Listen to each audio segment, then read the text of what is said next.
discipline.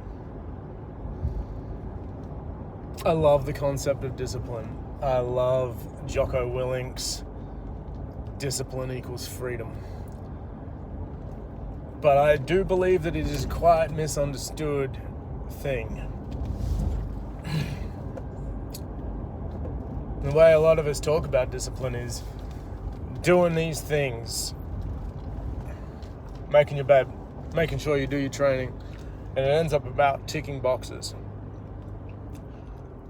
But we also don't talk about how discipline is also not doing things.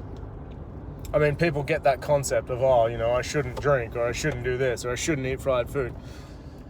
But I touched recently in some stories on how easy it is to overtrain and how easy it is to think you need to do more. And we see this a lot around New Year's, and we're coming up to that time of year where people set these intentions, they set these New Year's resolutions, quite often without intention, and try and do everything all at once. And where I see a lot of people struggle, and I've been here myself, is going, I need to do more, I need to do more, I need to do more, I need to do more. And that's my discipline. There also needs to be a time when you say, I can't do that. I don't need to do that. Sometimes less is more, especially when you're getting the training intensity right. When your nutrition's on point and your training intensity is good, sometimes less is more. But that's a hard thing to do if and when you have created an almost self-flagellation relationship with training. Then you're not honoring your body, you're not honoring your goals, you're not honoring your soul. Then you are literally beating yourself to death. And it's pointless. That's not discipline. There are definitely times when your body might be tired and you do have to just go and do the thing. But there are also times when your body and mind and soul might be tired and you need to just ease off. That's discipline too. So those that know me know that I don't drink. One side of my story that I don't share often because I've actually touched on this recently. I don't get a deep sense of pride from having overcome substance abuse issues as a young man. But I am trying to give myself a bit more forgiveness and love for having done it to myself. See, I think of it as a self-inflicted wound.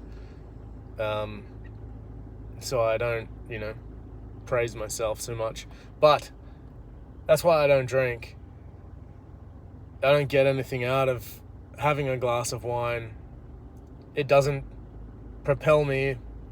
It seems more like a drain than a gain. And I don't chase that anymore. I just want the gains. And finding this rhythm of how much training to do, how much recovery to do,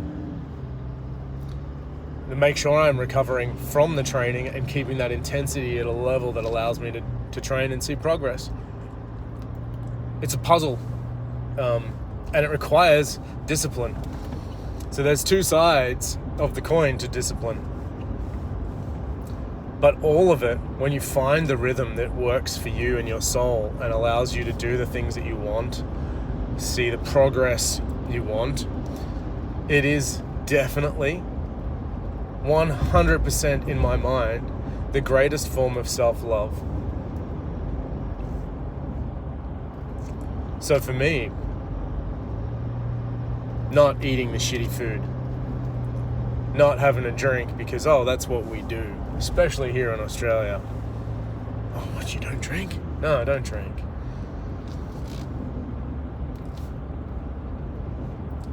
For me, that's self-love. For me, not training 4 to 6 hours a day, 6 days a week is self-love. I'm getting more out of my training and a lot more joy out of it than I was when I was training that much. Honoring my body and my mind with challenge and rest is self-love. Doing my Spanish lessons every day, self-love. Giving myself 5 to 10 minutes to touch a guitar, self-love. I just left M4 and worked my ass off. Self-love. You gotta give yourself that. Sometimes that means pushing yourself to the limits. Sometimes it means meditating more. Everything that exists in this world exists on a spectrum. And it's about finding the rhythm and finding the balance between the polarities of these spectrums and not getting swept away with the tides. Be disciplined is a form of self-love, and through self-love,